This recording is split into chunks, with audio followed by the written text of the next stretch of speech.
Next week, we're going to do the top 10 long snappers.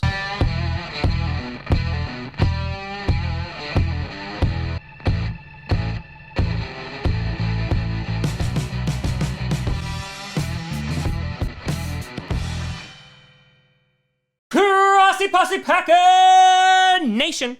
Welcome to another episode of Packcast, the podcast where you don't have to be a Packers fan, but it sure does help. I'm your host, Tom.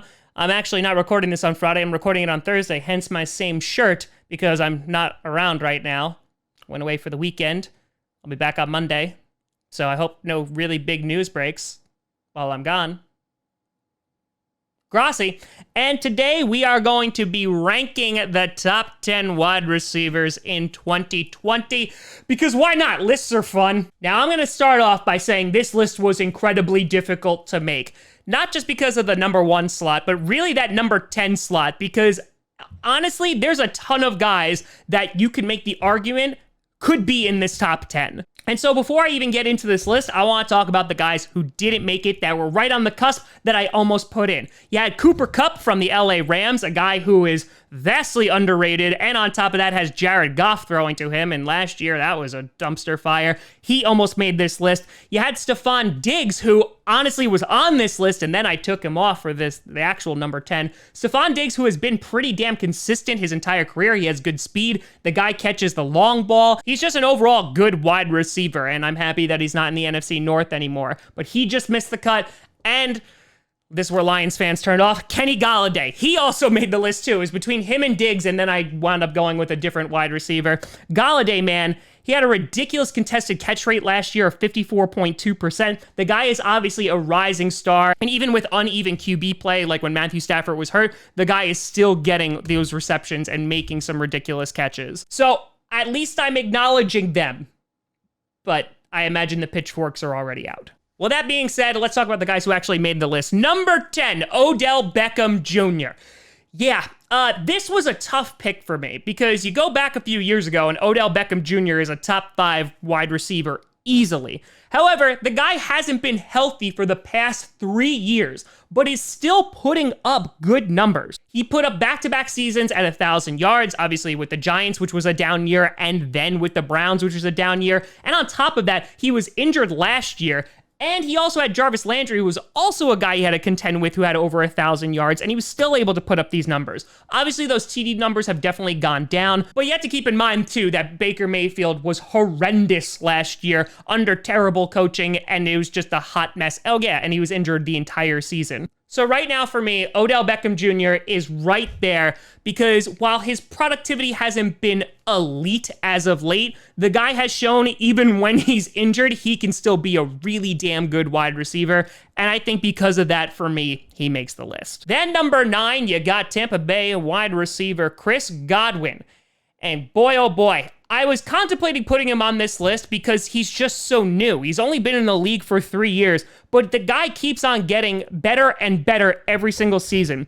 Last year, 64% contested catch rate. Yeah, that beat out Kenny Golladay. And he was number 3 in yards last year with over 1,300 yards with a beast like Mike Evans. Now, I know Jameis Winston is just like, go long, and he just throws it really, really far, and somebody catches it, just not always the guys on his team. But the fact that he's able to put up these kinds of numbers and improve every single year, yeah, Chris Godwin's stock is going way, way up. Now throw on top of that you have Tom Brady coming in, yeah, he's going to have a ridiculous season. Then number 8, you got LA Chargers wide receiver Keenan Allen. Keenan Allen, on a personal note, was the bane of my existence in his earlier years because he got injured all the time.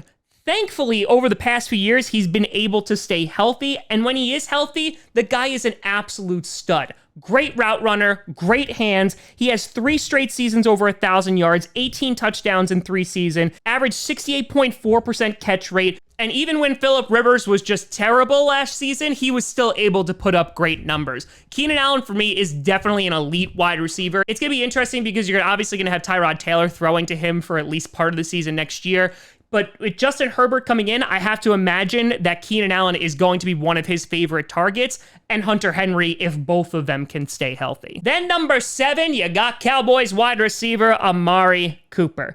Now, Cooper is an anomaly because he came into the league, obviously a first-round pick, and he did pretty well with the Raiders, right? He had 2 seasons right off the bat, over 1,000 yards, and then he kind of tailed off. He got injured a bit. He got traded to the Cowboys, and the Cowboys, everyone was like, oh my God, they got ripped off.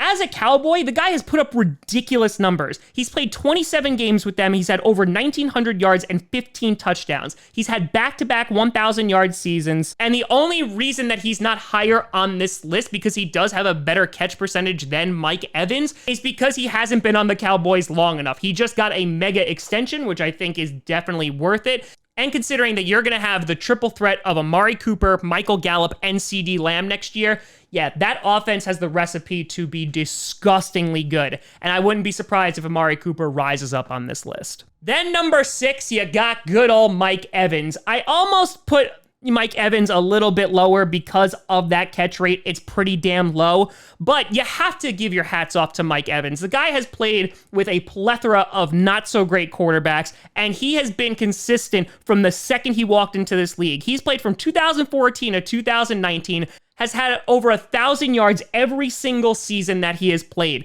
Only him and Randy Moss have had 1,000-yard seasons for their first 6 seasons of their career. Yeah, that's freaking impressive. Obviously, he's a major threat. He gets over 17 yards per reception, and he is going to be one of Tom Brady's top targets next year. And you could use the same argument with Godwin and Evans. They're both putting up monster numbers on the same team, competing with one another. And I think you just have to kind of sit back and just be in awe of how consistent Evans has been throughout his career and how much of a game changer he is. Then number 5, you got Davante Adams. Suck it, haters. He's a top 5 wide receiver. Fight me, bro. He is one of, if not the best route runner in the league, hands down. His release is a thing of beauty. Starting off in his career, he had a rough go of it. There were plenty times where we were like, hey, let's get rid of Davante Adams because he could not catch a freaking fracking ball. And the guy has been a consistent weapon in a receiver pool that is anything but consistent. He's had 40 touchdowns in the past 4 seasons. In 2018, had over 1,300 yards and 13 touchdowns. He was out for 4 games last year and still had 997 yards, which he's also had multiple times in his career. So the guy is still able to put up ridiculous numbers. Coming into this year healthy, I think he's going to tear it up with Aaron Rodgers. And the fact that he's been the guy for so long, not surrounded by any other wide receiver threats, getting double covered and still able to put up these numbers, yeah, Davante Adams is top 5. Then number 4, you got Kansas City Chiefs wide receiver Tyreek Hill. Yeah, Tyreek Hill, the reason why he's above Adams for me is because he is one of, if not the most explosive player in the NFL. The guy has amazing speed, great catching ability. I believe he only dropped 3 balls last season. And since 2017, he has had 10 receiving touchdowns of 50-plus yards. 10. The next guys to do it have 5. Yeah, Tyreek Hill is really, really good at running really, really fast and scoring a touchdown. Yeah, Tyreek Hill is really good at running long distances and catching. Over the past 3 years, he's had 220 receptions for over 3,500 yards and 26 TDs. Him and Patrick Mahomes, their chemistry is phenomenal.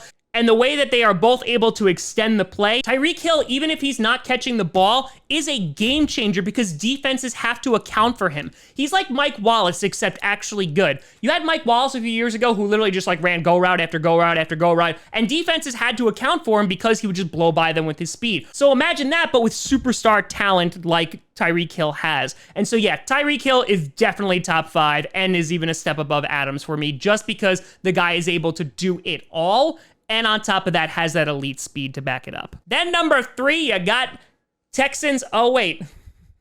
Never mind. Cardinals wide receiver DeAndre Hopkins. Okay. Here's what I'm going to say about DeAndre Hopkins. Osweiler, Hoyer, Savage, Fitzpatrick, Mallett, Schaub, Keenum, Yates, and Whedon. Those are the QBs that have thrown him the ball. And the guy still is great. Now he has Deshaun Watson throwing to him for the past 3 years, and those numbers have been amazing. And here's why DeAndre Hopkins is great. It's not because he's played with hot garbage. What makes him great is during that time, he was still pretty heavily targeted. Now Deshaun Watson comes in for the past 3 years. His targets have gone up a little bit, but not significantly. So while his targets haven't gone up a ton, his productivity has gone through the roof. Those 3 years, he's had over 1,100 yards and 31 touchdowns. The guy's a phenomenal boundary catcher. He's a great red zone target. And the fact that now he's going to the Cardinals and gets to play with Cliff Kingsbury and with Kyler Murray, yeah, I think he's going to do some damage this year. So DeAndre Hopkins shows it doesn't matter who's throwing him the ball. He's still going to do really damn well. And now for the final 2. Number 2. Michael Thomas of the New Orleans Saints. I know, he's not number 1. I know, before you turn it off, let me explain. Michael Thomas is a freaking amazing wide receiver. Has played 4 seasons in the league, has had 602 targets in those 4 seasons, 470 receptions, over 5,500 yards, 32 touchdowns. The guy is averaging 107.8 yards a game in 2019. He had over 1,700 yards in 2019 with 149 receptions, which is a record. The guy is a phenomenal possession wide receiver. He is the definition of clutch, and good God, everybody should want him on their team. So why isn't he number 1? Not taking anything away from Michael Thomas, he is the only receiving weapon besides Alvin Kamara on that team. He has to be targeted that much because there's honestly no one else to throw to. Now, that being said, as I mentioned with Davante Adams, it's still ridiculously impressive that he is able to put up these numbers knowing that that's where the ball's going to go to. They're going to bring Emmanuel Sanders in this year, and I imagine he's going to get some looks. But yeah, Michael Thomas is the definitive receiver on that New Orleans Saints team, and he deserves all the recognition and all the praise that you could possibly throw at him. However, the reason I have him at number 2 is the guy ahead of him has been doing it for longer, has not been the only weapon on the team, and has still put up monster numbers consistently. Michael Thomas, I have no doubt, can be the number 1 wide receiver, but for me, the guy ahead of him has been doing it for longer, and on top of that, has had more competition in his space. And with that, number 1, Julio Jones. In the beginning of his career, Julio Jones already had a ton of pressure on him, considering the Falcons traded the farm to go up and draft him. But in the beginning of his career, he also had Tony Gonzalez and Roddy White to deal with. And yet still, he was able to put up monster numbers. He had 6 straight seasons over 1,000 yards. 5 seasons over 100 yards per game. We just mentioned that Michael Thomas did it once last year. He's done it for 5 seasons. Julio Jones has been a consistent elite wide receiver for a long time in this league. And so I think it's almost unfair for us to put Michael Thomas ahead of him just because he had an incredible year last year and has had an incredible short career thus far. Julio Jones has proved time and time again that not only is he consistent, but the guy is a stud. He's only had 2 seasons where he hasn't put over 1,000 yards, and in both those seasons, he didn't play the entire season. In 2013, the guy only played 5 games and still had 116 yards per game. Julio Jones has been in the league since 2011. Gonzalez was there until 13, and Roddy White was there until 15. So for the beginning of his career, the fact that he was able to still put up those numbers in a crowded field of very good players, yeah, I think that speaks volumes. And then even after they leave, he was able to be the number 1 guy. You have a guy like Calvin Ridley, who's a damn good player that sits behind him, who never gets talked about because Julio Jones is so good. This past season was a quote-unquote down year for him. The guy still puts up nearly 1,400 yards, nearly 93 yards per game, and has a 63% catch rating. Yeah, Julio Jones right now is the best wide receiver in football. So that's my list. Let me know what you think down in the comments below. Do you think that a guy like Galladay or Kupp or Lockett or Diggs should have made this list? Do you think anyone's ranked too high, too low, etc.? Let me know. You can always find me at TomGrossiComedy.com or at TomGrossiComedy on all social media. See down below. Check out podcasts on SoundCloud, iTunes, Google Play Music, Spotify, and of course YouTube. And a big shout and thank you to all the patrons over at patreon.com/TomGrossiComedy and the YouTube members. But thank you so much for watching. I'm Tom Grossi. And as always, go Pack Go.